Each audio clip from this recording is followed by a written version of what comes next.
Evening, everybody. I'm just checking I'm streaming into the right places, which I think I am. Welcome to our monthly live Q&A. I'm just going to waffle to myself for a minute while I just check that the streaming's working. Looks like it.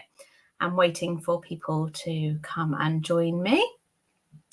We have a whole heap of questions to get through tonight, so I'm going to do my best to see how much we can get through in about an hour or so. I know these things normally go on for a little bit longer. But my littlie is only just come home, so I'm just going to see whether we can stick to roughly an hour. Welcome. I can see people just beginning to join. If you're joining, click like or love or hey, even whatever you want to do. It just shows other people on their Facebook stream that we are live so that they can come join us, because I know lots and lots and lots of questions have been asked. 60 odd. So we'll see how we get through. If you haven't been to one of these before, then welcome. If you have registered with StreamYard, then I will be able to see your name, which is always nice, because sometimes I can then remember like somebody's story. But if not, that's fine. But you can put any questions you have in the comment box. StreamYard's a bit funny, so if it gets a bit long, it'll cut off. So sometimes I'll ask you to put it in 2 halves, but I'll tell you. Hi, Adele. So yeah, if it gets a bit funny, then it will just put it into 2 halves, and we'll see how we go. Right, I'm going to have a little look through the questions. I haven't looked beforehand. I just tend to go with the flow, and if I can't answer things, I'm generally quite upfront with that and can either find out the right answer or know someone who will know the right answer. I'm going to start with your question, Adele, since I can see that you're on here. You've put a couple on there. Thank you, Emma. So my little one suffered terribly with hay fever last year, especially around June to August. I know people talk about nasal sprays. Is there one for a 2-year-old? So I guess, first of all, I'd say that's interesting. And depending on the situation, first of all, I would always be sure that somebody is allergic to hay fever. No, is allergic to pollen if they're that little. Now, it definitely can happen, but before we used to see pollen allergies more like school age, but the youngest I was generally seeing it was around 4, whereas we are definitely having like some 18-month-olds or so testing positive to pollens. Not really much younger than that, and that is still quite unusual in itself. So when you're that young, and then we're thinking about there's limited options in the smaller ones, I think it's really important that if you think they're struggling quite badly, that we confirm that they're definitely allergic, either with a skin prick test if you're under an allergy clinic, or asking the GP, maybe would they consider doing a blood test to check. It's all well and good treating adults of, well, it sounds like classic hay fever, but as I say, in the younger ones, I think it's important to be sure that that's actually the problem. So there are limited choices. So for anybody with pollen allergies, it's always good to try and minimize your exposure where possible. So simple-ish things like shutting the windows indoors, not drying their clothes outside, even though it's nice when it's finally sunny. Wearing wraparound sunglasses can be really useful, even for the little ones, to try and minimize the contact of pollen with their eyes. Try not to let them roll around in the grass. I was a fine one for that when I was younger and always suffered. And have a shower if they've been out for long periods of time to try and wash the pollen off. Then for anybody struggling, I would go with a regular antihistamine. So in the littlies, where possible, particularly from 1 and above, I would use cetirizine. Cetirizine acts for longer. It's got less side effects, but it is off license in those under 2s. But it's still going to be better than giving them regular Puriton, which is chlorpheniramine, because that's got more side effects, will be short-lived, and you want something that's going to last them through the day of their pollen. Nasal sprays, which are the steroid nasal sprays, are very safe, particularly the newer ones. The older style ones had really high content of steroids and actually weren't as effective. So things like Beckinase, Nasacort, they're really not recommended long term, and they're full of steroids and not as good. Whereas the newer ones, where the active ingredients are fluticasone or mometasone, they are very low in steroids, but actually work even better. But fluticasone is only licensed from the age of 4, and I haven't actually used it under that. Now, I would personally be happy to use it in a 3-year-old if they were really struggling, but a 2-year-old is probably a little early, just because there's not great evidence out there around its safety, although I do think it would be perfectly safe when we think that we give steroid inhalers to them. I think the other thing to consider with 2-year-olds is, are they actually going to let you spray something up their nose? It can be unpleasant. There is a technique with it, and you can taste it often. So my suspicion is that they wouldn't tolerate it. You could try a saline rinse, and there are some good YouTube videos. Here comes my cup of tea. Of Neilmed sinus rinse that you have to buy, and there are videos of children doing that, so that can sometimes work, and that washes the nose out from the allergen once or twice a day. But beyond that, if you were really struggling, then I'd be thinking about using Montelukast, which are granules, which are licensed really for asthma and rhinitis, so they can work really well. And then I would consider, if you've got a little one that's already struggling, could you consider immunotherapy for them, that desensitization treatment?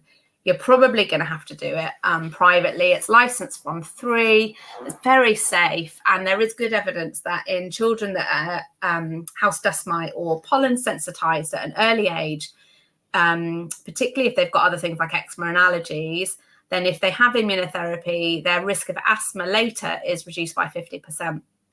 I always say this, but speaking as a mum of a child with asthma who doesn't want to accept it because he's nearly 15, I wish that we had done that when he was little, because he's desperate to join the military. I always say this, but it's how it impacts our life. And he can't because he's got asthma. So, sometimes it can affect your career choices. And in fact, he's off at Air Cadets again tonight, desperate, won't take medications because of that. He's read the guidelines that if he's not on medicines, he can join. So yeah, something to think about for you. And I'm just going to do your other ones while I'm in with you, Adele. So we had an itchy hive reaction, which I posted about in the group the other day. Query swollen eyes. But is there anything we can do for their skin when they're so itchy? Any creams or anything, or just waiting for antihistamines to kick in? I think it probably depends on what the cause is. But so if you've got hives or swelling, then antihistamines, but sometimes in an increased dose. They take around 20 minutes to kick in, 20-30 minutes. So if it wasn't working, I'd probably look to see whether you could increase the dose and double it, particularly if it's like cetirizine, which is very safe. Obviously, always check your circumstances, but generally speaking, in otherwise fit, healthy children and adults, there aren't even many medicines that interact with it. You can have higher doses of the antihistamines for swelling and hives, and they work very well. Obviously, itching from eczema, very different. Unless you've got associated environmental allergies, then antihistamines don't tend to make any difference, because the itching isn't being driven by histamine release. It's being driven by the inflammation that you've got in your skin. So then really your treatments are targeted at controlling the skin, and that hopefully then will improve the itch as the inflammation settles down. We currently use Allergy, chlorpheniramine, not the correct spelling, no, but it's one of those that I'm forever like spelling it wrong too. I heard cetirizine is better. It is better. And I know most of them over the counter say 6+, but I think you can get a couple where they don't, but their doses are the same. So for 2-year-olds and above, it's 2.5 milligrams that they should be having. GP said I shouldn't get it on prescription as I can buy it. Little one is 16 months. Well, technically you can't buy it then, because little one is 16 months and therefore it is off license. So pharmacists won't give it to you. If you were saying it was for an older child, which obviously I shouldn't promote, but it is safe and reasonable to do, then you could use it. But when they're under 2, I tend to work out their dosing based on weight. So their dose would tend to be 2 to 2.5 milligrams. So I would go back to your GP and say, I'm aware it's off license, but I know it's safe to use, but obviously we can't buy it because it's off license. Please, could you prescribe it? And fingers crossed, maybe try a different GP. I'm going to swap between the two, by the way. We started Humavate twice a day for 1 week, then told to taper down with hydrocortisone. If the skin's cleared on Humavate, do you still taper down? Okay. So in terms of steroids, like if you've just got a one-off inflammation for a rash or a little bit of eczema, it's not been a huge problem before, it's reasonable to just use a steroid, clear it, maybe use it for another couple of days, and then just see what happens. Same as with a fungal infection. Generally, when you use things like clotrimazole, I got mind blank. Some of the other, I was thinking Trimavate, but that's the triple one. You would normally clear the fungal infection till there's nothing there, and then use for another week to stop these things from bouncing back. If it's somebody who's had like eczema that just keeps coming and going, or it's been quite troublesome, then generally weaning it will hopefully stop it from bouncing straight back. And also because we're trying to look at, well, how much do you need to control this?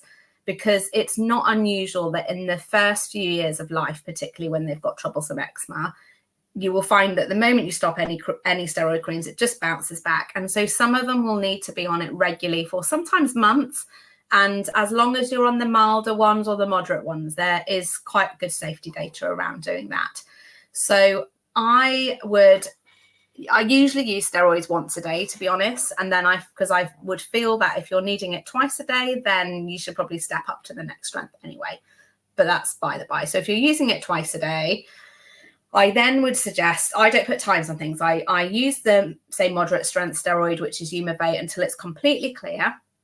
And then I would either then drop down to hydrocortisone until they're not itching at all, or if they haven't been itching, for another week and then try stopping it.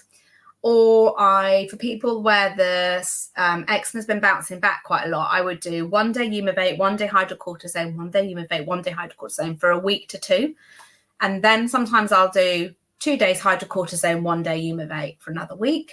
And then I might try and drop down to hydrocortisone.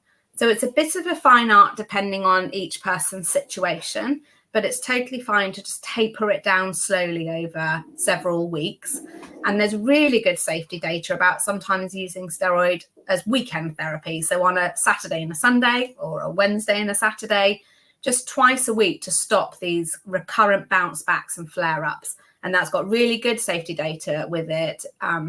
Particularly if you're on moderate, and definitely if you're on hydrocortisone, and really safe around the topical steroid withdrawal concerns. So if you can get to a point where you only need it 2 or 3 times a week and that holds it, brilliant, and I'd be happy with that.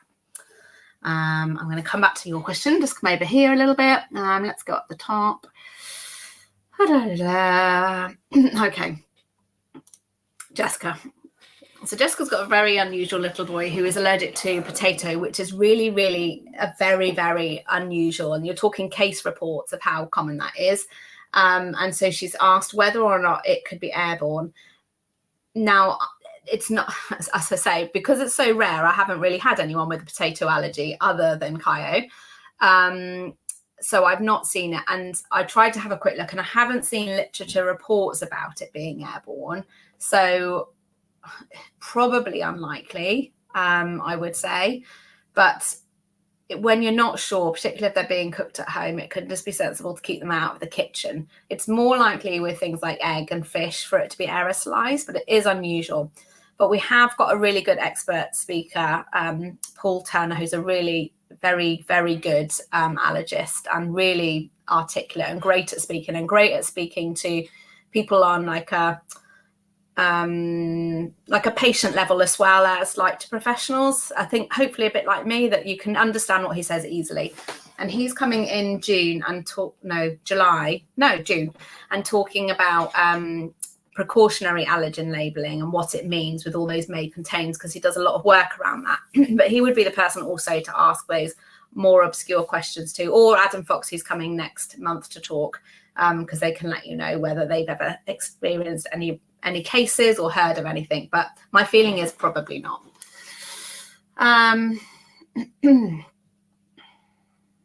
So Louisa says, my daughter seems to be reacting more often to a range of ingredients and is due a hospital food challenge. Will I have to postpone? So hospital food challenges generally need to be postponed if the child or the adult is unwell on the day of the challenge or leading up to it. So you've got high fever, vomiting, coughing. If you've just got a bit of a snuffly nose, we will probably go ahead. And that's just because we've talked about before, if you are exposed to the food you're allergic to on a day you're poorly, it's more likely to be a severe reaction. And so we want to give these food challenges the best opportunity of A, success, but B, safety. And then the other time we wouldn't do it is if you've had antihistamine running up to it within the 5 days, because we just want that to be totally clear from the body. It's not likely to mask a reaction, but again, we just want to be certain that we are giving you good advice that when you go home, this adult or child can definitely eat this food safely. So my point around that was, if you in the week running up to the food challenge can try to make sure that she eats her definite safest food, then that hopefully will hold you in good stead that the challenge can go ahead. I think from what you're saying, if she's reacting more to quite a range of things, sometimes when that looks like a food allergy, if you're finding more and more and more things are being added to the list, and particularly if they're more and more and more obscure, so I don't know, spices, E numbers, really random things that you don't tend to hear so much about, then I would question is this definitely allergic triggers, or are these spontaneous reactions where the same allergy cells are being burst? So you've got histamine and the other chemicals being released, causing what looks like an allergic reaction, but without an external trigger. And I've had several children recently who looked like they were anaphylaxis to X, Y, or Z. Tests were negative, and it turned out that actually they had spontaneous anaphylaxis. So we still would obviously take them as seriously, but we then need to go down a different pathway of management. So I think it just need to make sure that that has been analysed properly with your allergist. Or obviously join membership, and I'll do my best on a one-to-one. Right. I have an egg ladder question. If it's okay to ask 2 questions, of course, we'll see how we get on. On the 2nd week now, we got a small reaction yesterday to a quarter of a cupcake, and I've gone back a step to an 1/8, but wondering how long to stay at that now before moving up and trying more. Okay. And on top of that, going abroad this weekend, do we continue to give whilst away at the level tolerated, or hold off giving it until we get back? Okay.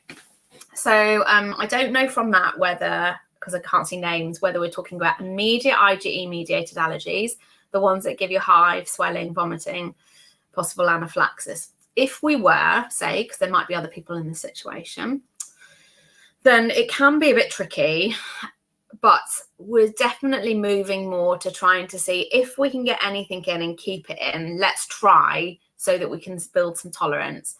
And in which case, if it were quite a mild reaction, like just some hives or swelling, then I'd probably be okay with you keeping just to a quarter, but only ever of your cooked stuff, and then trying again in 3 to 6 months.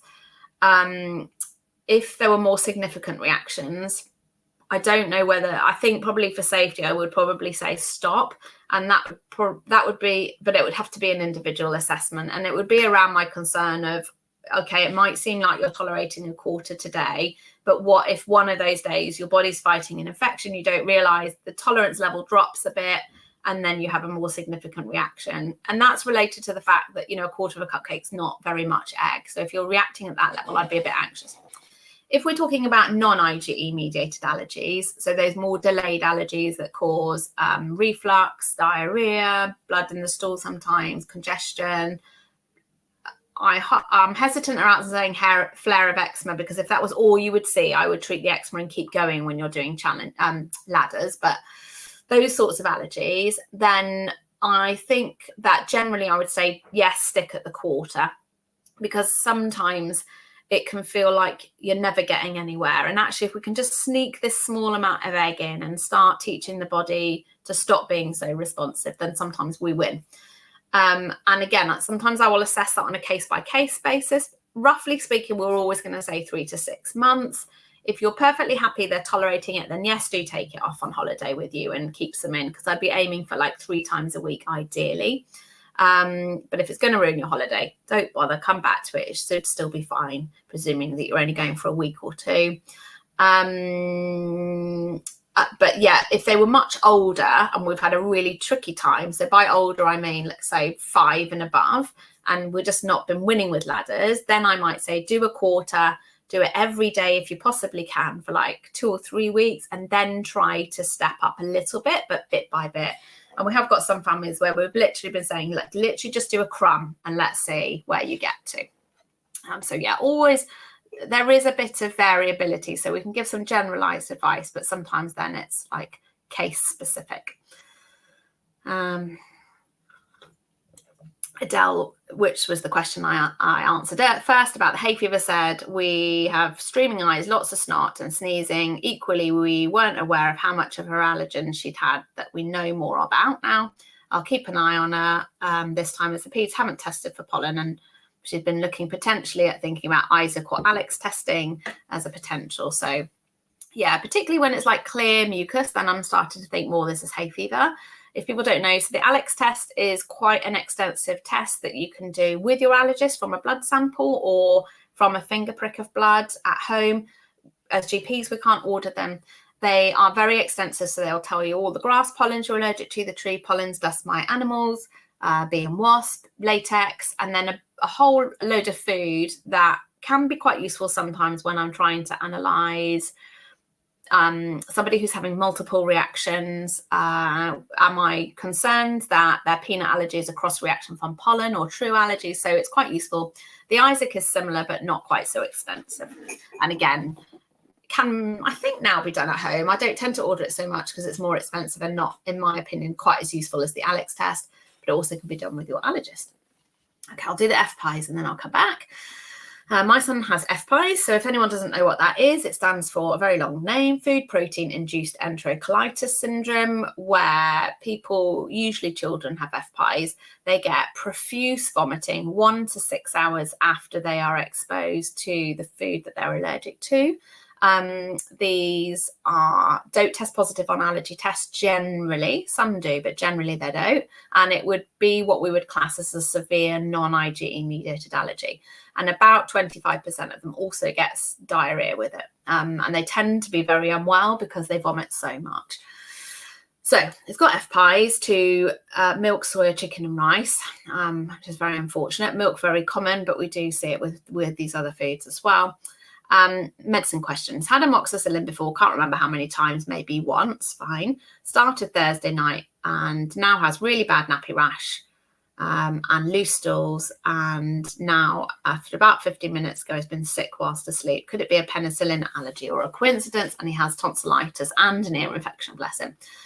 Okay, so for any drug allergy, broadly speaking, you have to have had that drug before or a type of that drug. So for penicillin, either amoxicillin before or coamoxiclav, which is a type of penicillin, or flucloxacillin, in order for your body to have been exposed to the antibiotic so that you would then potentially react the next time. So when people say to me, oh, but we've had that antibiotic before, actually, that tells me you're at higher risk of a possible allergy than if you'd never had it before, and definitely never had it before, then you're not likely to be allergic on that course. So for people worrying that their child might be allergic to a drug, but they've never had them, then they're not going to be the first time, but also they don't have any increased risk just because of eczema, asthma, hay fever, food allergies. Drug allergies and bee and wasp sting allergies are kind of completely separate entities. So some of what you've described are just potentially side effects. So, and that can vary from course to course. So you can get really significant diarrhea. Some people really don't tolerate penicillins brilliantly. They cause them horrible diarrhea and nausea and tummy upset.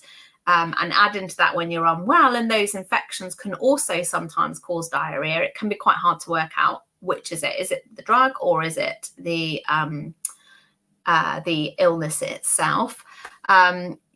Usually drug allergies that cause, say, vomiting are going to be a sign of an immediate drug allergy, and that would occur usually after the first dose, but within the first 48 hours. So it started on Thursday, so we're now later than that. So to me, this sounds like it's either a side effect or the illness itself. So if he's still really, really unwell with it, a question: how much fluid is he losing from vomiting and diarrhea? Does he need to be assessed by a doctor? Is he still responding, etc.? But otherwise, it's still reasonable at this point to consider a change of antibiotics to see if you can find something that's more tolerated. But it doesn't sound like a drug allergy, and I think it's important not to class it as that, so that he could potentially have amoxicillin or other penicillins in the future, particularly, say, when he's an old man. So yeah, it doesn't sound like a drug allergy to me. Okay, I'm coming on to this on my question post, and then I'll come back to you guys here.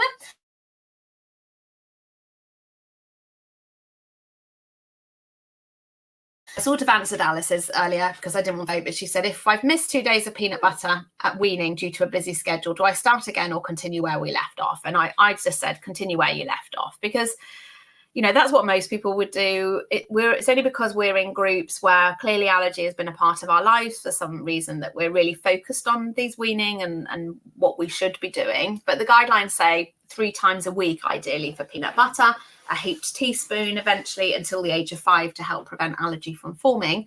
And therefore, the fact you missed 2 days is totally fine. So yeah, I just thought that was okay. Sam said, little boy, nearly 18 months old, not yet made any progress on either milk or egg ladder, very little support from dietitians, and these are non-IgE allergies. Wondered on average age that she could expect him to start passing the ladders in the experience. So first of all, 18 months, I would say, don't worry. Everybody panics that we're missing windows, missing opportunities, particularly if it's sometimes that you just haven't even had an opportunity to start ladders because of sickness, nurseries, life. Don't panic. About 70 to 80% of them will generally be able to tolerate them by 2 to 3. So the fact you haven't got there yet, it doesn't worry me in the slightest. Most people, by the time they start school, are going to be able to. So I don't know whether you haven't made progress because of those things we just talked about, life and illness, etc., or whether it's because of reactions. If it's because of reactions, I'm not really that worried yet at 18 months. But say if you were getting more like to 3 years old and you weren't winning, then sometimes it can be worth doing what we talked about earlier with well, can we even sneak in a crumb? Can we just try a crumb every day for 2 weeks and then 2 crumbs every day for 2 weeks? And whilst that sounds ridiculous, if you're still managing to get something in and building up, you've got years ahead of you. So it's okay to do that. And you would freeze the cake, or if you were making the biscuits, freeze them so that you've got some supply to come back to. And I have to say, like, part of what people have really valued from the membership has been the addition of having Lucy and Penny, who are our specialist dietitians. And Penny did a Q&A all about the milk ladder, where she is a brilliant dietitian, and she actually showed people visually how much milk each section had. They know far more about it than I do. And it has helped several people within the group be able to get through these ladders or get much further on in the ladders than they have ever achieved. And some of those people have got like 5-year-olds. So it's definitely worth thinking about if you're struggling, because our dietitians support you, and Penny comes into our group and answers questions every week, and you get access to all the old talks and the Q&As and things. I've been told skin prick testing is more accurate than bloods. Is this true? And if so, can I request this for my 10-month-old daughter? No, it's not really true, to be honest. You will always find that allergists have their own ways of doing things and things that they prefer. So I prefer skin prick testing. I get the results within the appointment, but I've also got a real sense for me as to what the numbers are, what they look like, as to whether I feel somebody's likely to achieve introduction of, say, baked milk, bake egg, or having the food, etc. Whereas I personally have much less of a feel with that for numbers, and I find the numbers on a blood test can be hugely variable as well, in terms of they go up to over 100, and I've had people have proper significant reactions with an IgE of like 0.8, where you think, well, that's only just positive, and other people where the IgEs can be 30 and they can eat it without problem, and actually over 100. So no, there's no difference between the two. I do find them more accurate for environmental allergies, but other than that, either is fine. But in a 10-month-old, personally, I would be wanting skin prick tests because they tolerate them so much better than a blood test, which is just miserable. But yeah, right, coming across here. Thank you, Helen. Oh, IgE and the reaction. So this is going back to the little E who was reacting to egg, IgE, and she had redness and a small hive around her mouth, but nothing more. Okay. Possibly I'd even try again when you're home then. Sometimes we, like in a food challenge situation, if someone had a bit of redness or an odd couple of hives, we actually do either repeat the step and just see what happens, or we move on. So if that's all you've got, potentially, if there's a bit you can do between the quarter and the other step up you did, I can't remember what you said, I might try that. but maybe after your holidays, and then just see, is that bit tolerated, and see if you can creep it up. If you had lots of hives, I'd say that's more of a definitive fail, but sometimes the odd one or two isn't really a fail. They can sometimes still tolerate it. And Adele saying GP happily prescribes cetirizine under 2, which is helpful. And I'll mention to my doctor about being able to double up. Yeah, you certainly can. Whether they will say yes or no, because their experience may not be that in a younger one. My experience is absolutely fine. We do it all the time.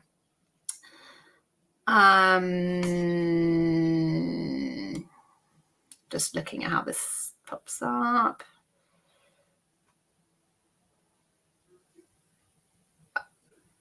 So I'm going back to the lady whose son has FPIs and then asked the question about antibiotics.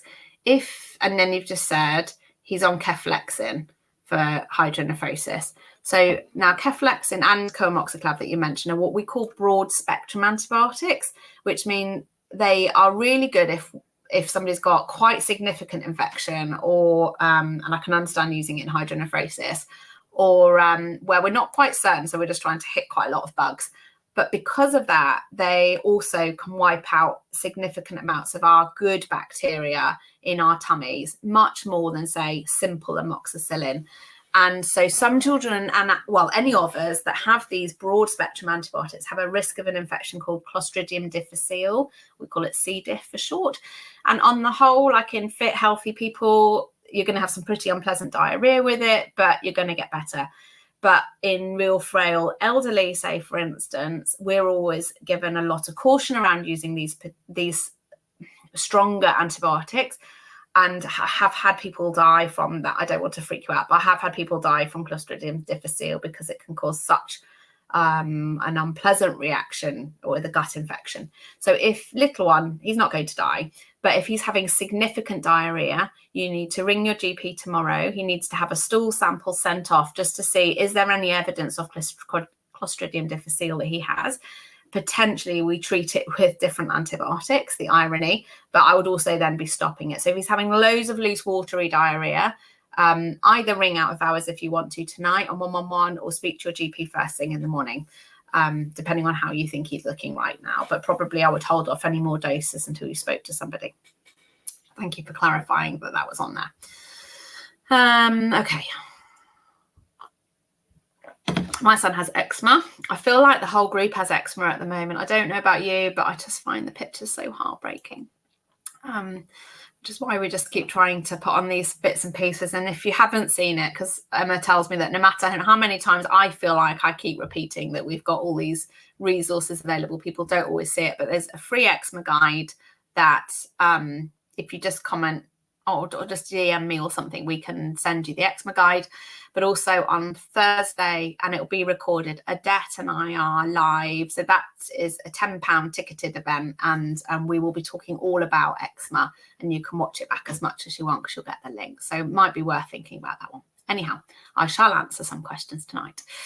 So my son's got eczema. We manage with weekend treatment, there we go, with hydrocortisone. However, we have not been able to get his ankles under control. We've been using hydrocortisone once or twice a day for 5 months now, and it's not improving, and the doctor's reluctant to prescribe steroids. So now we're buying 1%. We use Epidem 30 minutes after steroid and top up through the day. What do we do now? Okay.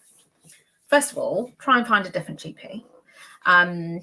Or join membership and I can prescribe for you if you want, because 1% hydrocortisone is really, really, really, really safe. So it's not fair that you should have to buy that. And it's much better for us as doctors to be seeing exactly how much of quantity of steroids these children are using so that we can keep a close eye on it. But it is very safe and you can use it for months. So I have two possible suggestions. Either you can buy Umivate over the counter. Depending on the age, sometimes you have to say that's for you. That is a moderate strength steroid. It is still safe to do. Make sure whenever you're using steroids, you know about the fingertip rule, which is how much steroid you apply. So you put it in a line from your crease to the end of your finger, and roughly that would cover the surface area of your two palms. But if you there's a really good website called patient.info. You can put in any health condition in there and it'll tell you all the latest information and some basic advice.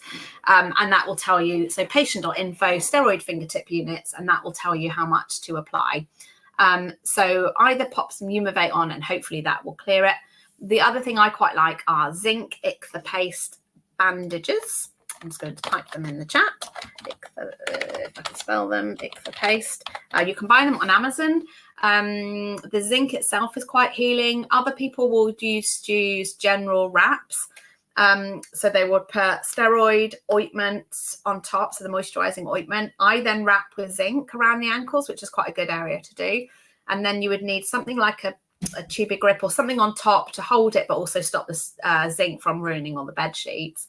And either leave it on overnight and then take it off through the day, depending on the age of your child and what they tolerate, or leave it on for 24 hours and then change it again. And that can really help work the two of those together, because sometimes, hands and so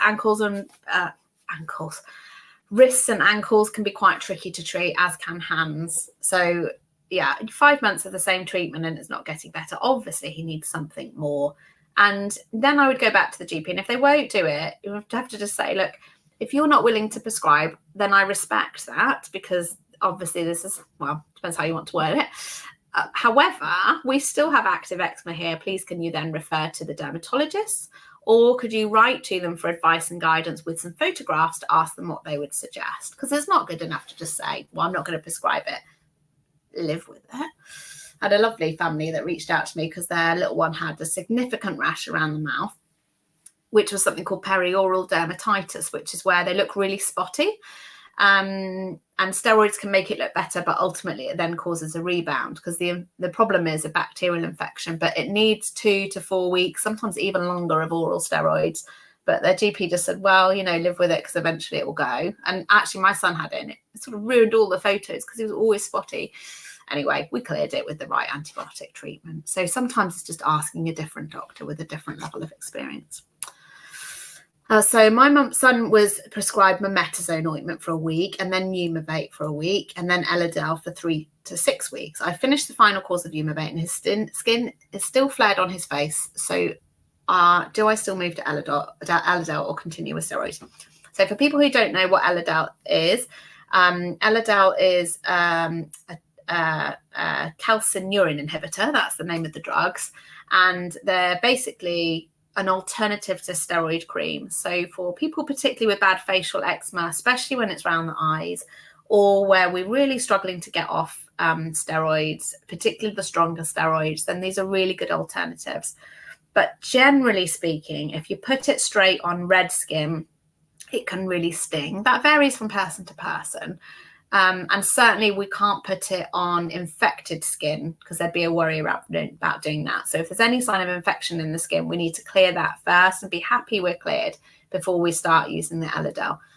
So generally speaking, depending on where I don't know if you were using the mometazone on the face, because I'd have more caution around more potent steroids on the face. But if you were, and they were happy for you to do that, and sometimes I do, then if that was clearing it, I would use that again for a few days and then start the Elidel alongside it, and use both for a few days and then try and drop off just to the Elidel. Sometimes when we're not winning and we just can't clear the redness, we will just start the Elidel anyway. So we might just start it once in the evening and keep going with some steroid treatment, check it's okay for a few days, and then use twice a day as well. And the aim really is that we're trying to use the Elidel, or some of the other ones are called Protopic, to stop these flare-ups of the skin with the steroid. But sometimes, particularly for really active skin, they will have extra flare-ups where we will still revert back to using some steroids during that time as well. I hope that made sense. Okay, Emily, hi, I can see your name. As you know, Quinn had a non-IgE CMPA and bad eczema, and could it be he has other allergies like soy? So super common question, because particularly if you've got some food allergies, but even if you don't, when you keep seeing the skin as red as it is, particularly, I think this is much harder to understand for people whose eczema started after weaning, or where they're breastfeeding, because then you naturally just always start to think this must be because of food. And unfortunately, even within this group, lots of people go, yes, that was me, and there was food and it was because of this, and then it got better. But often, even when you read within those statements, sometimes people will say, it got better over 6 weeks, or it took a bit of time, or it came back. So there's already these hints within it that sometimes it's not just the food. And I've talked before that with these delayed non-IgE mediated allergies, where eczema sits within that diagnosis is that whilst the food remains in, then the eczema can be really hard to manage. And by hard to manage, I mean you're on good strength steroids and moisturizers and we're not clearing it. But it would only be an associated allergy if there are some other features. So for the non-IgE stuff, if we are also still got really bad diarrhea, blood in the stool, lots of congestion, reflux, growth issues. If we had nothing else, then generally I wouldn't expect it to be anything else. And people who are formula feeding can often have a slightly easier ride in that if the eczema appears before weaning and they're formula fed, then all at that point they're having is cow's milk. So then sometimes they go down to the path of having an amino acid formula where there's no cow's milk at all, and they still see the eczemas there. And then that almost is easier then for those families to get their head around, okay, this is because it's not caused by food. But it's so much harder when you're breastfeeding because there's more variables, and it's much harder when the child themselves is eating because there's lots more variables. And it can, I just think it's really difficult because there's so much stuff everywhere you look, and everybody's got an opinion that this must be something they're allergic to that's triggering it, when all the big studies say that's not the case. And it's because their skin barriers are different, and that's why we get eczema. Or certainly in the littlies. And then, old people could suddenly get eczema all of a sudden. So my GP job is just looking after the elderly. So I have 80-year-olds that suddenly have really bad eczema. And again, it's usually about changes to their skin barriers as they get older, that their skin naturally becomes drier and they get dermatitis, so eczema type conditions that appear. But it's definitely not solely caused by allergies. If you've got IgE mediated allergies, so those ones with hives and swelling, then people will often find that if they eat the food they're allergic to, they will naturally then get a flare of their eczema the next day or two. But even without those foods in the diet, the eczema will still go up and down and up and down and up and down. So if there are other features, then you can try removing it. And if it feels like it's just stuck in your head, then I'm okay with people having a trial of removing the food, but only for 2 to 4 weeks. And even at the end point, if you think, wow, the skin is brilliant, I really think it's the soy, then I ask you to just re-challenge with it to be certain that it definitely is a cause, and it's a big enough cause for you to solely keep it out of the diet or fully keep it out of the diet. Or is there a point where you could keep a little bit in to help keep some tolerance? Because I harp on about it all the time, but because I so often see people lose full tolerance, particularly children with eczema, when foods are fully taken out of the diet. Then when it's put back in months or years later, they have anaphylaxis. And that's why I'm so cautious about not removing foods without being really clear that you're doing it for a good reason. Is there a P ladder? No, but that's only really milk and egg are the main ones where there's a ladder, and it's about cooking those things in a wheat matrix, which is then trying to which then breaks down that protein and makes it less reactive for some. Wheat has got a ladder, but really only in terms of increasing the amount slowly. It's not actually because you cook it and it changes how reactive it is. So different dietitians will do it different ways, but some will do it by giving 1 piece of pasta one day, then 2, then 3. So it's just slow introduction.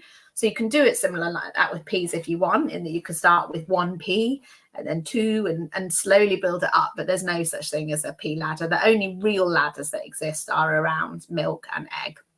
I'm going to swap over to the other group to make sure that I'm answering everybody who's put in questions ahead of time as well.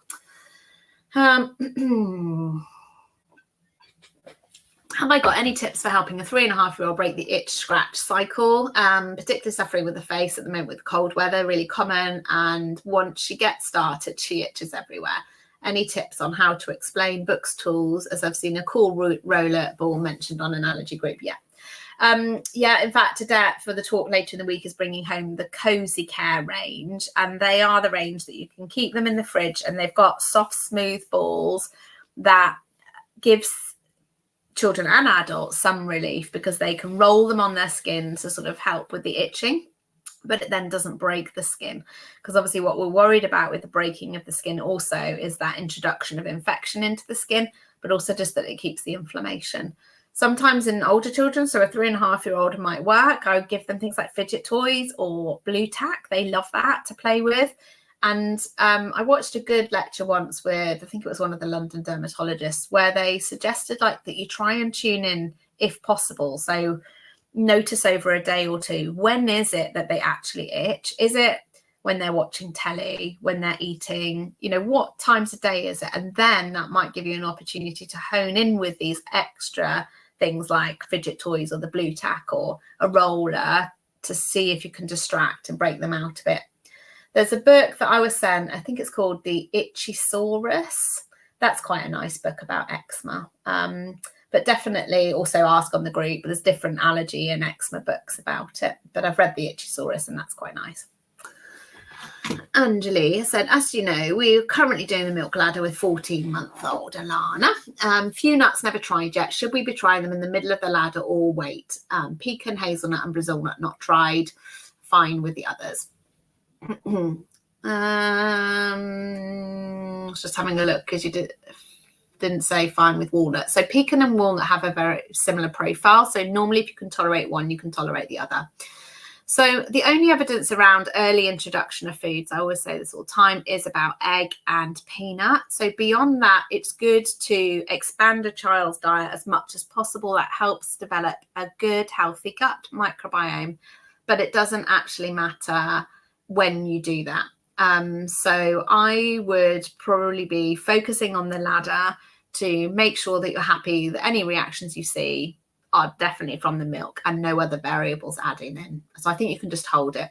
For some families where I'm desperate to get a bit of peanut in and they're in the middle of a ladder, especially if they're in a ladder for a non-IgE allergy, then sometimes I say, let's just do a few days of peanut, because what we're looking for with the nuts are immediate symptoms that will come within a couple of hours. So within days, you can rule it in or rule it out. It's harder if you're trying to add in ladders with multiple non-IgE allergies. Then I prefer to focus on one rather than the other. But I would just hold for now, Anjali, and come back to it later.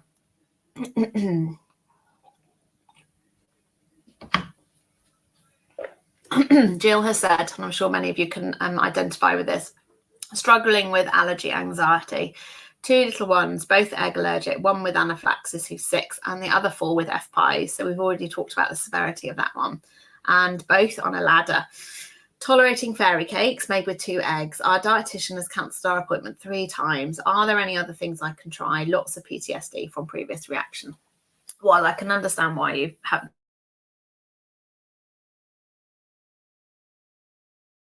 feeling with FPIES. So it's not like it's a very easy journey.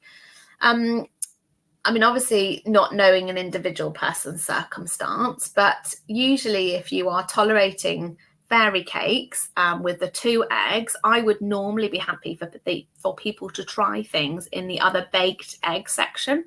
So those are things like dry egg noodles, not fresh pasta, that's higher up, but dry noodles. Oh, got mind block. I really have a mind block. But I'll share the ladder. I'm trying to think about where things are because pancakes come higher up. But yes, normally I would say yes. If you're successful at that, you can try other things in the 3-step egg ladder, with the first one being baked egg, the middle one being loosely, and the third one being raw. And also just make sure that you've looked at your mental health and addressing and seeing if you can manage it as best as you can in terms of, you know, going through your GP, getting some support, some referrals through. But like around here we have steps to wellbeing, to talk it through with someone, or thinking about, do you need to look for a psychologist who understands food allergy, like Dr Karen Murphy does adults and children, whereas Francesca, who works directly with us, just does children. That can be really helpful within the membership. Although Francesca does just do children, clearly most of the situations at the moment really are around adults because they're looking after their littlies and they've had all these difficult experiences. So she will still give strategies for the adults about how to manage those things, and she does lives every month, so it might be worth coming and joining if you're struggling.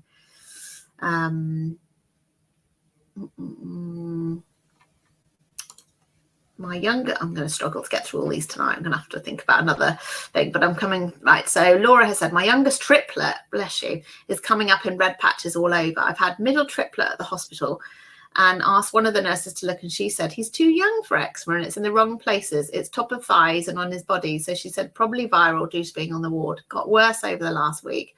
I've put creams on at night and it takes the redness away by the morning and it comes right back up through the day. 5 months old. Okay, so yes, sadly, look through the group, 100% a 5-month-old can have eczema. And actually in children, the first places that they often get the eczema is the face and the body. And it's only really in the older children, so generally 2 and above, where you start to see it in those classic patches behind the knees. But anybody with severe eczema will be all over. So by all means, if you feel happy, pop a picture up, or if you don't and you want to DM me and I can have a quick look at it. But my rule of thumb would be if it's itchy and it's looking quite dry, it probably is. And then maybe having some treatment. Caroline has said, I have 2 children with hay fever, 9 and 12. What's the best antihistamine? So as we talked about, generally cetirizine for children. For environmental allergies, you can go up to a double dose. That can be the most effective, but higher doses than that for hay fever or environmental allergies don't tend to make a difference. And they, again, can have the fluticasone nasal spray. Lastly, can you take antihistamine medicine and nasal sprays at the same time? You can, but the nasal sprays work after regular use of about 2 to 3 weeks. So generally, particularly if we're talking about grass pollen, I would be telling people to start right now because we'll be grass pollen season in May and there's already some grass pollen creeping through. And if you're tree pollen, well, you're probably already suffering, so get started. My very favourite nasal spray, if I'm honest, if fluticasone or mometasone didn't work, if you're 12 and above, would be Dymista. It's a combination nasal spray and antihistamine. You can still have antihistamine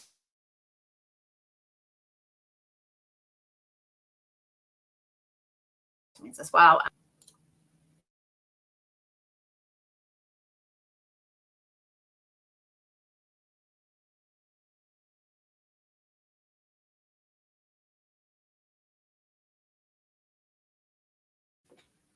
I went dead then. Gastro we saw this week said it's important.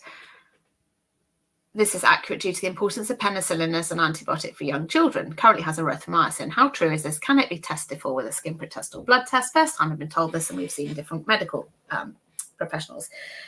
Okay, so actually correctly diagnosing a penicillin allergy is really important, but actually more so because when you get older, we would worry about you having a label rather than necessarily for children.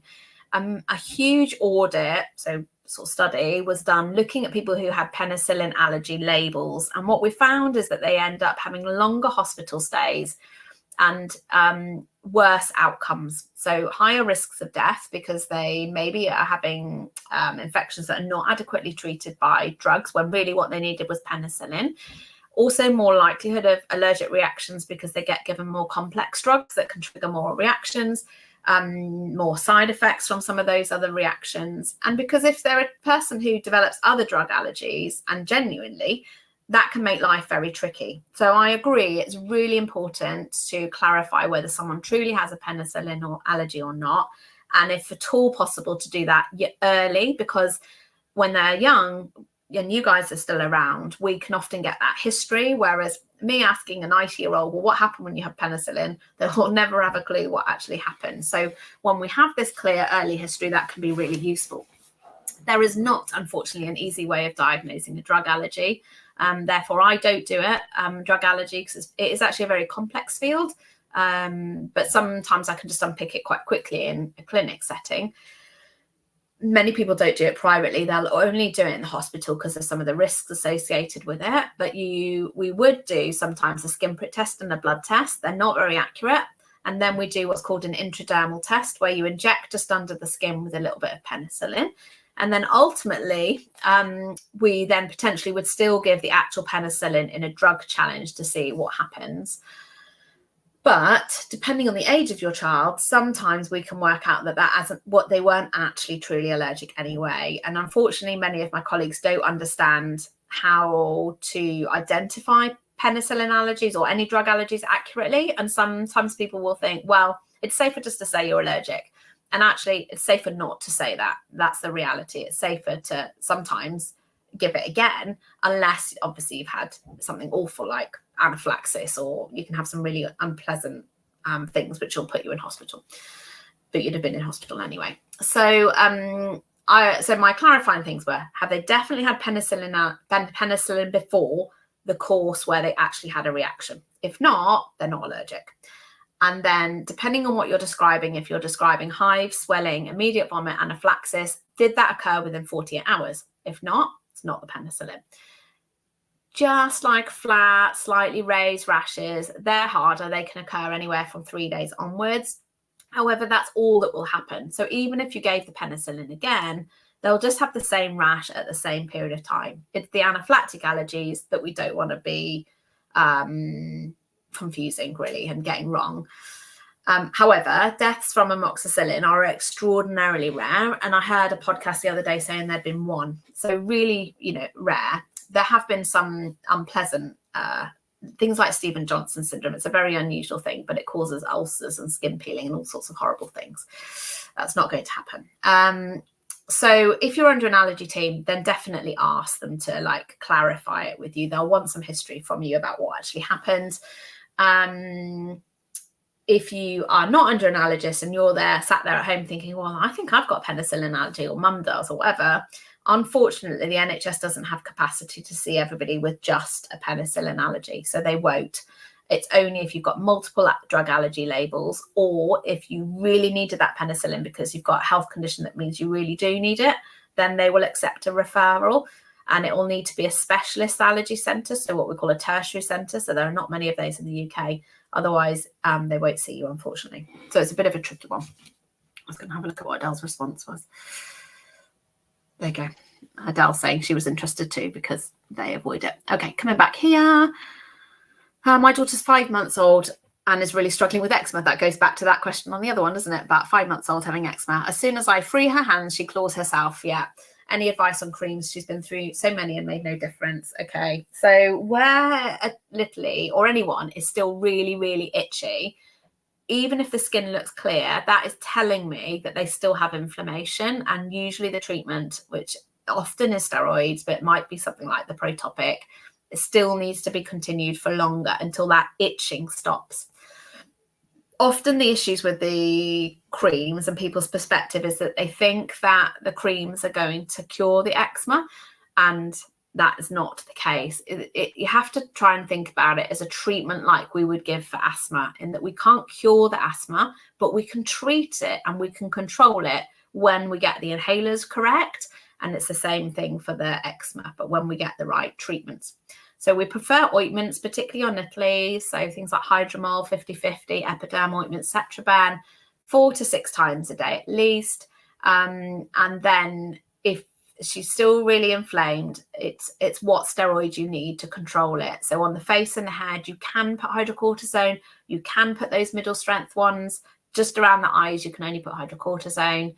And if you really weren't winning with those, it's whether we would step onto something like Elidel, which is licensed from 4 months of age. So by all means, if you're struggling, think about I know everybody's finances are different, but you've got membership, you've got appointments online with me or Adet. We can do them virtually. Adet is amazing, to be honest. And if those things are not financial in your capabilities, but you're struggling, then don't forget, with the Sadie Bristow Foundation, we are collaborating and we have a membership bursary in Sadie's name that will be coming out soon. We're just tying up some of the behind the scenes stuff. But if you register on their website, or just keep an eye out from my group, we will share as soon as the application process is around, and people will get 3 months into the membership as part of the bursary. So, and there's going to be 30 places initially. Which we're giving, and they're funding some as well. So all of those options are possibilities. But $34.99 a month. You only have to join for 1 month. This month you've got the non-IgE talk and the eczema talk this week, and you get a 1-to-1, and we'd get you on the right track. It feels, for most cases, a no-brainer, and I know people really value it because you can just read the feedback. Tips on itching at night. So yes, similar to what we've just talked about, but often people itch more at night, partly subconsciously when they're asleep. We itch and we don't realize we're doing it. but also if it's too hot, then the blood vessels will dilate and it will make them itchier. So keeping the room cooler can be helpful, not putting loads of layers on littlies. And then scratch sleeves are really useful. Sometimes looking for secondhand ones if they're a bit expensive. They're the sleeves that go as a wraparound, so they're a bit pinned. I know some people have sewn socks on before into baby grows. Obviously, you've got the glove things, but I used to find mine could pull those off. And ultimately, if he's still really scratching, is he still really inflamed? And is it that some more treatment is needed to try and control that first? Pea fibre, pea protein, pea flour, pea starch, which is more likely to cause a reaction? Same question for lentils. That's a good one.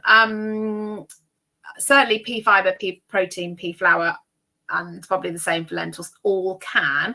I'm going to pass on the starch in that I don't know how much protein is within it, but if you put a little post and tag Penny Barnard, she will answer for you because she knows a bit more about how much protein level is in each of these things to know which is more likely. So basically when we're doing food challenges, we work out the protein level of a food to know how much do they need to have to pass. Well, I don't work that out. Lovely Penny does for me. So it'd be the same concept. But I do definitely have a proportion of people who can tolerate some peas. But when they've been having things like the pea milk, where there's higher quantity of pea within those things, they've been reacting. So pea is a funny one in that it's a newer allergen that's emerging. We're seeing lots of it. It's quite troublesome because it's hidden. But some people will tolerate the low level stuff, and the higher quantity is when they will react. So I think I can't specifically say which is more likely to cause a reaction, because it will depend on what product that's in and how much protein is within it, if that makes sense. If you're anxious because it's something you want to trial giving and you're worried about reactions, I would say, although we're seeing more of it, it's not that common, but I would start with literally peas and build it from there. And that's what we generally do in a food challenge. Contact dermatitis to milk yogurt. Any safe barrier cream to be used near the mouth? And do children outgrow contact dermatitis? Good question. Well, so from food contact dermatitis, if you mean that some foods are irritating and cause redness, like histamine containing foods, tomatoes. My little always had quite bad contact dermatitis, actually, even with all creams. So like not the emollients for eczema, but anything else, sun creams and stuff. And she's outgrew that by school age. So actually both, yes, they tend to outgrow it by school age. If you're truly allergic to things like, say, nickel or chrome and stuff, then less likely to outgrow those. But those are also things that tend to happen more in adults rather than littlies. Hydromol is a very good one because it's water resistant. So then it won't kind of get wet and absorb from the moisture. So hydromol, a good one before and after eating. Also here for this question. I think it was that one. It's that Itchysaurus is one of our favourites. I can't have that. I have allergies I can't have that. I have allergies is another lovely book. I was thinking you can't have the book because you have allergies. That's been a long day. Component testing for cod, 2 proteins. I understand the parvalbumin is a dangerous one, but what about the other one? Is this safe? That's a good question. So I don't really use the component testing for many foods other than particularly peanut and the tree nuts. And I look at it a bit with milk and eggs, or I was trying to think about what else I do it with. Because generally with fish, if it's positive, it's positive. Now, but that's always tricky because any food allergy test always has to be done with a history. So if you are eating cod and you've absolutely no problems with it, then if the test is positive, no matter which of those components, it doesn't matter. It's just a false positive. It's just saying your body's sensitized, which is quite common if you have eczema. So, but if somebody has reacted and they have a positive test, it doesn't really matter which of those components is positive. It's telling me they have a risk of anaphylaxis, because anybody that has IgE-mediated allergies that gives you the hives, swelling, vomiting, tummy pain, runny nose, they have a risk of anaphylaxis. Hello, Gigi. We just talked about you. I'm on my life, baby. We talked about how you used to always react with creams when you were little. And in fact, you were at Auntie Emma's today, and I got a message to say that Gigi came out in hives across her face because Wait, they were hives? They were a little bit. because you... And then came all down there. Like basically just half my face is up there. Because Gigi's in the trend of wanting to use skincare. Stop it, it's just lotion. Lotion, okay. Mummy's still working, is that okay? Okay, we got white chocolate, but I'm not sure if we have dark chocolate. And then for cocoa powder, I can just use I don't know that I want chocolate to be cooking at night. But I want to. You don't want to, but I want to. Oh, what are they? Unless... Can I have one? Yes. What are they? Chocolate. What Yogurt coated Brazil nuts. That common thing that people don't eat. Big nuts. Right, Mummy is working for another half an hour and then I'll be with you.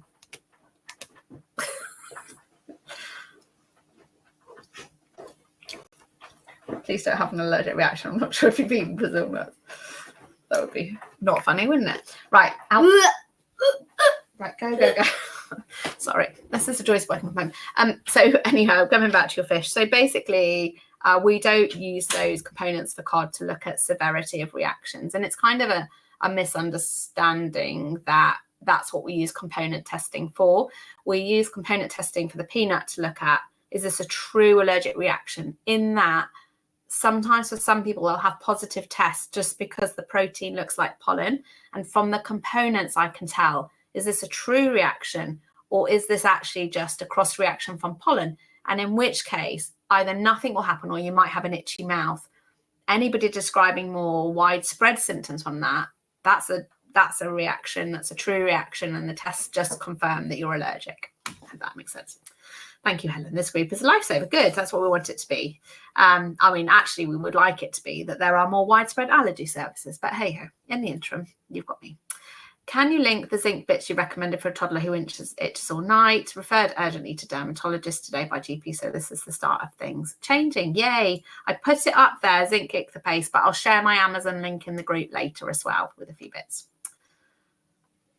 And we have people being very silly on the group. So we shall be throwing you out about now. If you just bear with me. I'm just going to throw this person out of our group.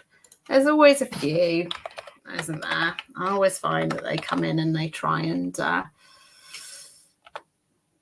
looks like she's already left. That's jolly good. Perhaps somebody like Emma moved her. And if not, I should be checking after. Do I believe in the devil? Well, I certainly believe in God. But there we go. Crazy. How do consultants decide whether your child can take part in a peanut study? The consultants themselves don't really decide unless they're running allergy research. I'm just going to delete these comments because honestly, it's really pathetic, isn't it? Very silly. So in terms of being allowed to be involved in allergy research, for instance, they do, Southampton is one of the main research centres. They often ask that people are within an hour of the hospital, but they do also take people from the Isle of Wight quite a lot. And I think that's because they'll reimburse travel, but also because many times there's quite a lot involved with research studies and you're asked to come back and forwards, and they basically want to maximize the chance that somebody's going to be willing to stay and complete the whole study. So that you have to be within an hour of a centre. But basically normally then that your consultant should tell you if they know about what studies are available, and then you have to apply to that centre to see whether they would accept you. And they will accept you based on, if we're thinking about peanuts and therefore immunotherapy, it will be things like, are there any reasons that we couldn't do immunotherapy? So do you have autoimmune conditions, particularly if they were uncontrolled? Are they on immunosuppressants? We might think about asthma. How well controlled is that? That wouldn't be a reason we definitely couldn't do it, because we would probably try and optimize and make sure the asthma treatment's really good. Do they still need people of that age group? But yeah, so it's not the consultant saying yes or no, it's just applying. And if there are places, and if you live near a centre, then they would say yes, potentially. And I know somebody asked me the other day whether they were still taking people in Southampton for the Natasha trial. And my colleague said, yes, they are. They were particularly looking for, I haven't got my phone, slightly younger ones. I think he said 6 to 9, I want to say. But, certainly by all means, you could apply. And I think the Natasha Foundation should have details of how to apply on their website. They would be the best people to ask for. Okay. I'm going to run. So this one I can only see half of, and then I'll go back to my other one. I posted this in the Facebook Q&A. Oh, there we go. Not sure if you get to it. Is there an age at which skin prick tests become more reliable? E.g., are they less reliable for infants? Yes, they are less reliable for infants. So first of all, always, as we go back to, have they eaten the food? And if they haven't, then they are unreliable, to be honest, because they could be negative because they've never had the food, or they can be positive just because someone's got eczema. So you really need that history. And then sometimes I do find, like I had a lovely colleague that joined membership, and she gave really good clear histories that her child was reacting, but all the skin pricks were negative. And when she then went back in, I think it was about 6 months, all the skin prick tests had become positive, confirming this allergy. And obviously they've been told not to introduce in the interim, because I certainly said don't introduce, because it was very convincing. So the only way I would want to then say yes, you could introduce, is seeing negative blood tests as well and doing a food challenge potentially. So in the littlies, sometimes they can be falsely negative, and yet you give me a good history. We had a large wheel for milk, but soya and kiwi both tested negative, and yet soon afterwards we've gone on to have IgE reactions within minutes of eating them. So I would go back to here, is that because your child had never had soya or kiwi? And if so, then that would just be saying at this moment in time, it appears that it would be fine to introduce it. Generally, then what would happen is the first and the second time, potentially things would be okay. And then any time from the third onwards, they might start reacting. And that's because at that point in time, it looked fine, but only because the body hadn't been exposed to the allergen to be able to start introducing it. Let's say you said to me, oh no, they had kiwi and they had a reaction. And all it was is that the skin hadn't kind of caught up yet to produce that IgE response on the skin. And so if you told me that history, I would have done a blood test. And as I say, even if that was then negative, I'd say we need to do a food challenge.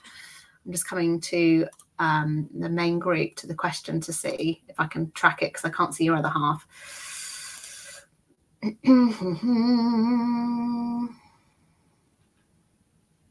Bear with me,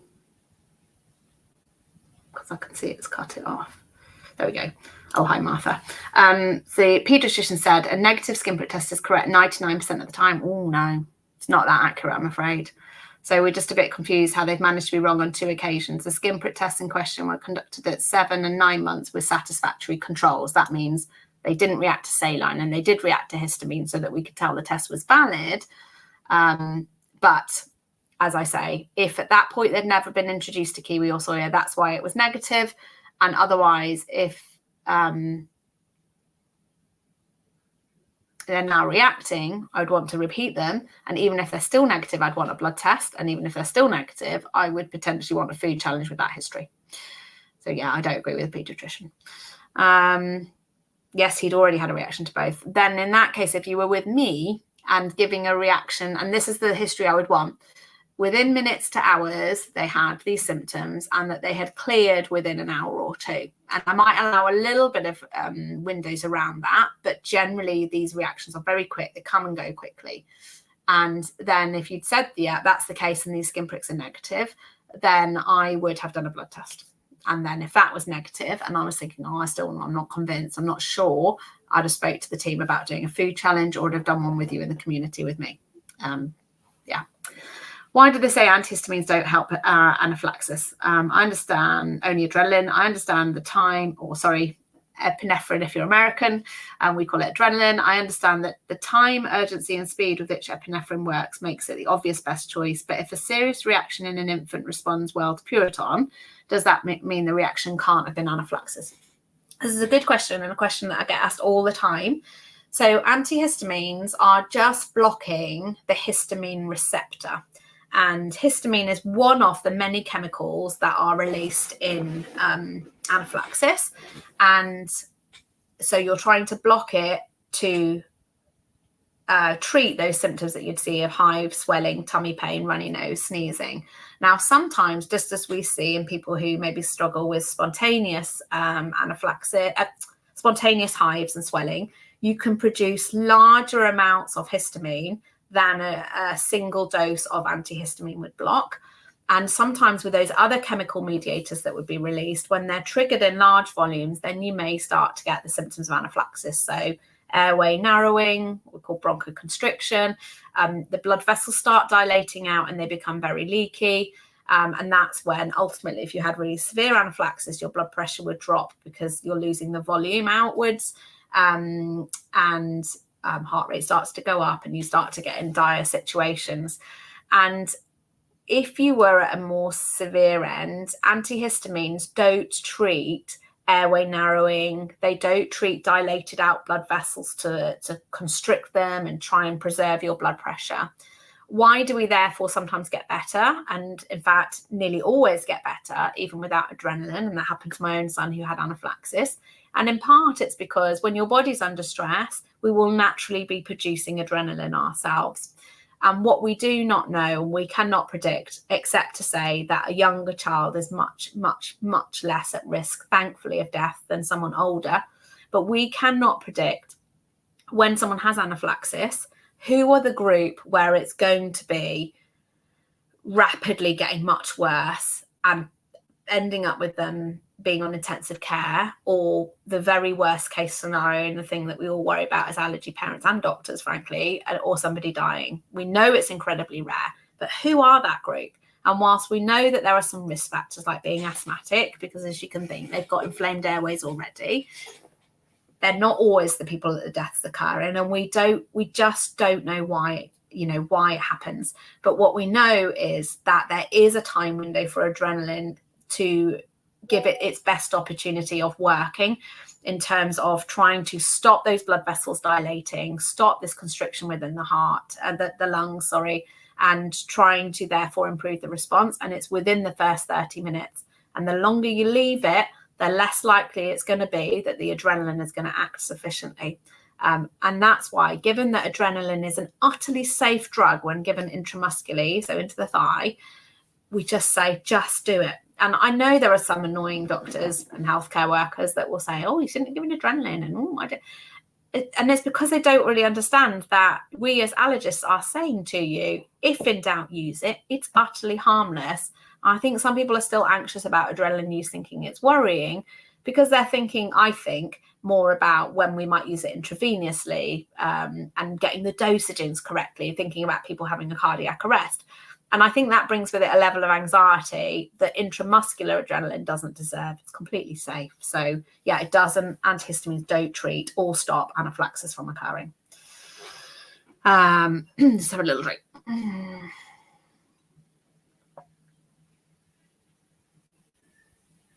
Okay, so someone's just saying, little one with eczema has egg and dairy allergy, and because the skin's so bad, she hasn't started the ladders yet, no other symptoms. Does she take a deep breath and start it, but also already being very sleep deprived and babe already itching?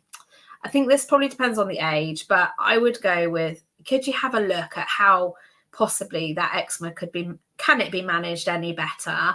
Join Thursday, think about joining a membership. What could we do to really see whether we can get it to the best state possible, knowing that some children have really just not the best eczema in the world, and adults, and we're going to end up on immunosuppressants. And poor Lila in the group, who mum shared pictures this week, is on an immunosuppressant and still had a horrible flare up.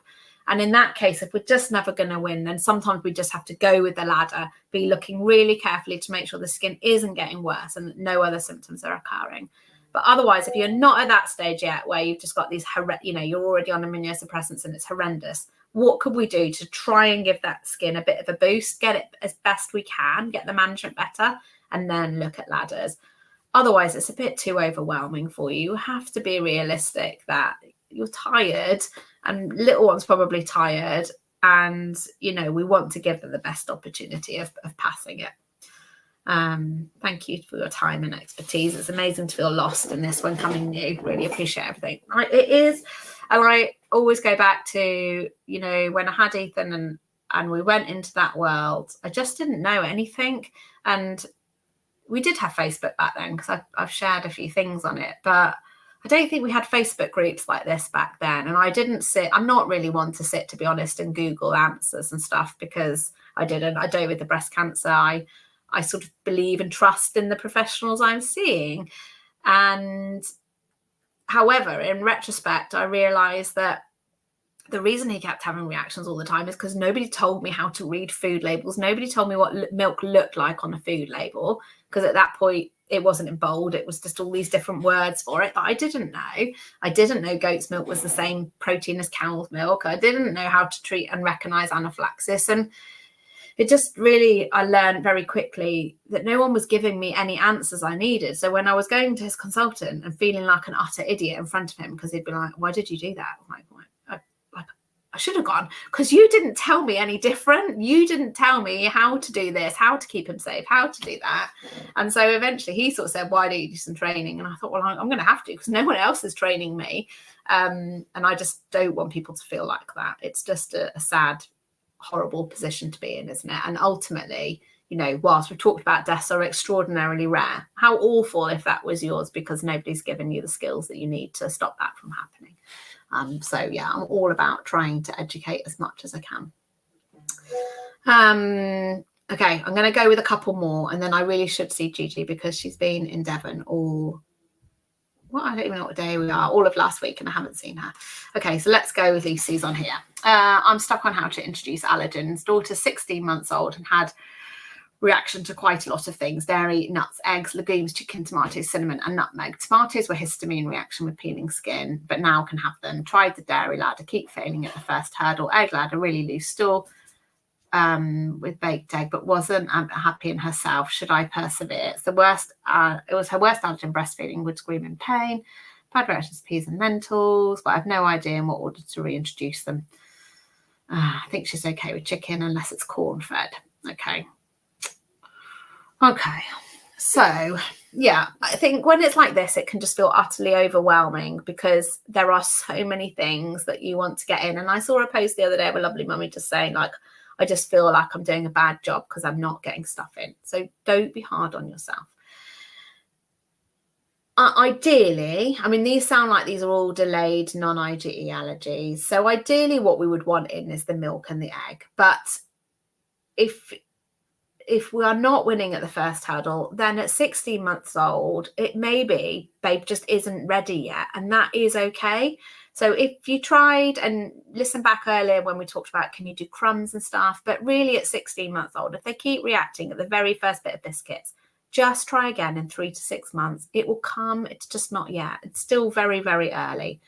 For the egg, if we're getting really loose stool, I probably wouldn't particularly push it too much if you're getting quite a lot, because you might start to find that the tummy gets more and more inflamed, and then maybe she will become unhappy. So I would looking at these other foods that are all just going to be adding to things being a bit of a pain in the neck when we've got quite a lot out and it's bad enough as it is.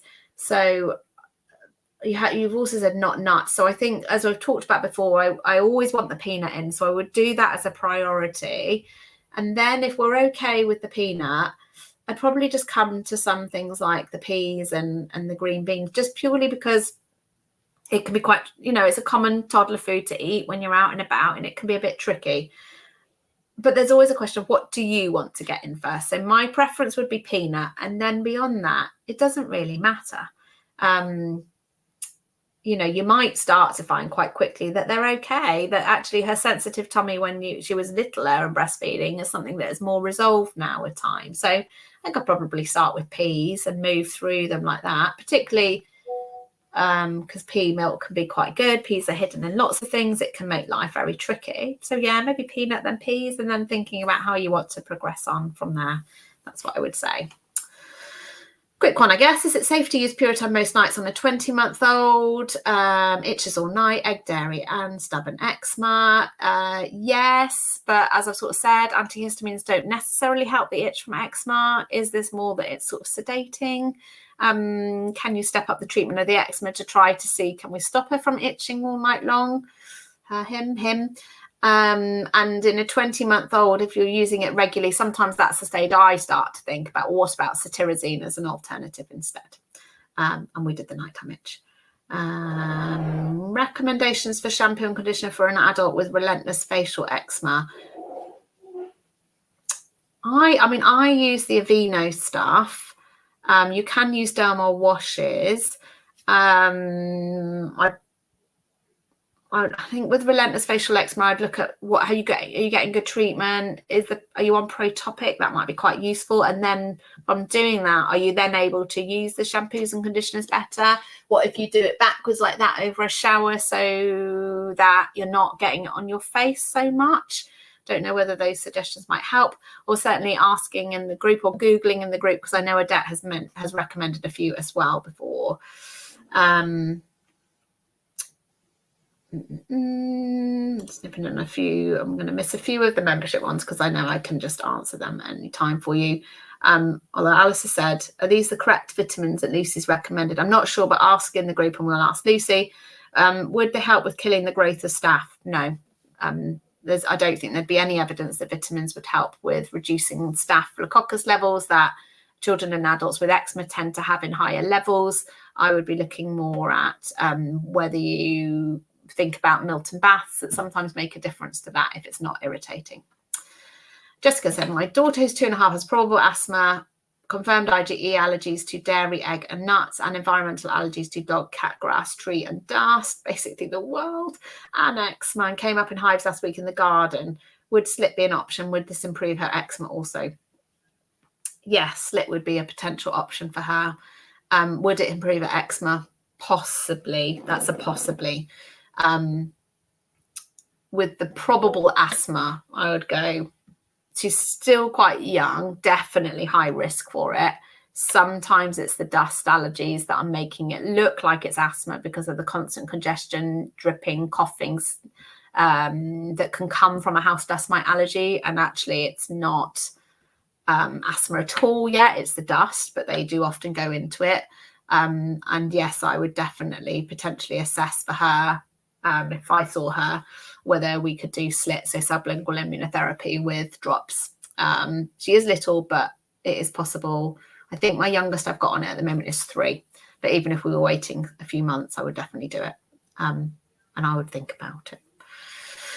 And I would do it for house dust mite.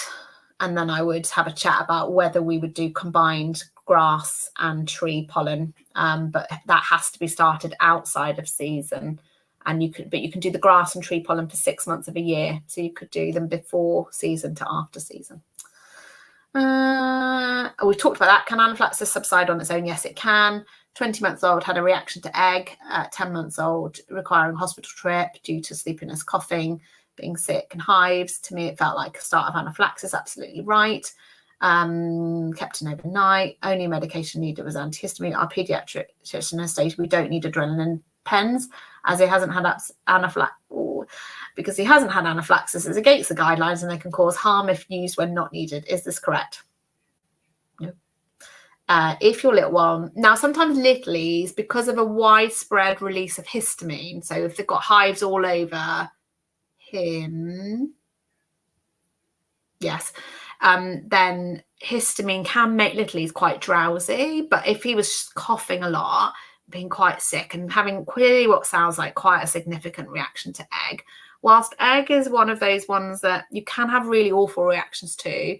I'll go back to this death thing, but I know that's awful because I don't like to keep saying the word because I know you all feel really worried about it, but it is actually really, really, really, really rare with the egg. But if you saw me, yes, I would be giving adrenaline injectors, and no, they can't harm you. So I would be printing out the British Society of Allergy guidelines of an action plan, or you may even have one, and I'd be highlighting that they had all of these circles of symptoms, and I would be asking for one. And Rachel's just saying that her Lily had anaphylaxis a few weeks ago. We told her that was anaphylaxis, and she now has pens, which is good.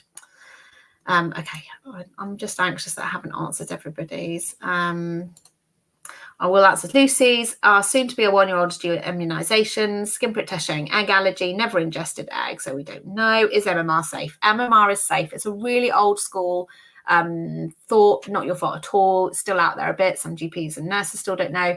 It's grown on chick embryos. There is no risk if you have an egg allergy, completely safe to have in primary care. The only vaccinations are some of the flu vaccinations, not the nasal sprays, but even those generally are safe, and yellow fever that you're only going to have for travel. And that's got egg and it has to be given in a hospital setting. And even that now they're beginning to question, but definitely MMR is safe. Sam saying itching continuing at night even after the skin's calmed down. Is this normal? Yes, it is normal because it tells me that there's still some inflammation. So I would treat till it's clear and treat till the itch stops, and then that should settle it. Okay, Jess, 17-month-old, overnight cough that appeared after a viral infection at 5 months old. Last April, disturbed him all night. Constant runny nose, itchy eye, sneezing. Been numerous times, tried inhaler antihistamines, and then had a blood test for the top 10 allergens. Which came back clear. Okay. Also had a referral to peds who advised it was silent reflux. Removed dairy from his diet, and within a few days the cough's gone. Within 2 weeks everything else had improved too. Reintroduced dairy by accident and all the symptoms returned. GP agreed it's most probably dairy. Try the milk ladder, but I've just had a letter from the dietitian saying 6 months. Giving me the milk ladder info, and the letter suggests waiting 6 months. Oh, okay. Interesting that he's got better with removing dairy. I definitely feel like see a subset of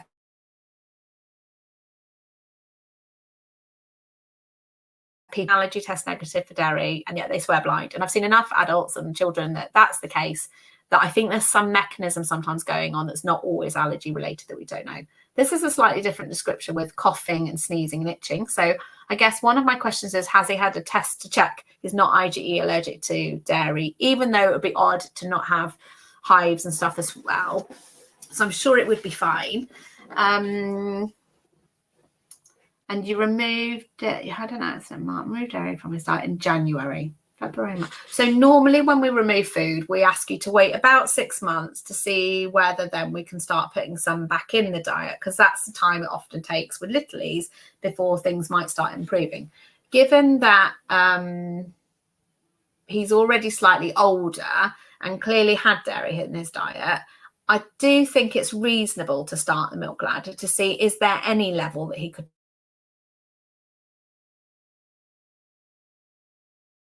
tolerate. Now, I wouldn't be suggesting that for like a 7-month-old, because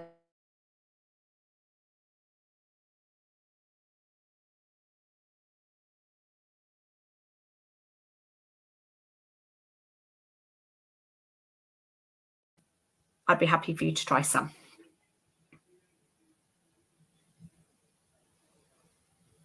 And somebody saying, yes, they've got their action plan, the Littley that had anaphylaxis, and nursery have also brought it up around staying to use adrenaline pens, and I definitely would bring it up. Yeah, just go armed with as much information about anaphylaxis as you can.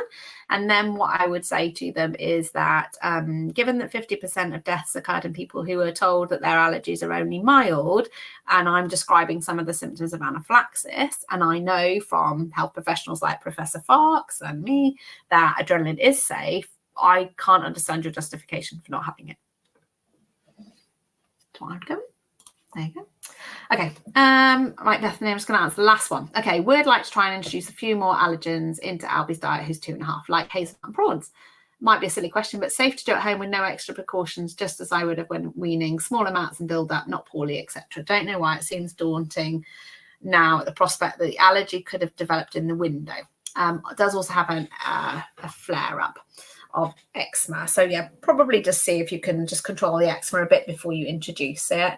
There's no, if you just think about like normal people who don't have eczema and allergies and stuff, in many people's households, they don't eat shellfish. It's not a huge thing we do culturally in the UK, and many people don't eat nuts, and then that's not an issue.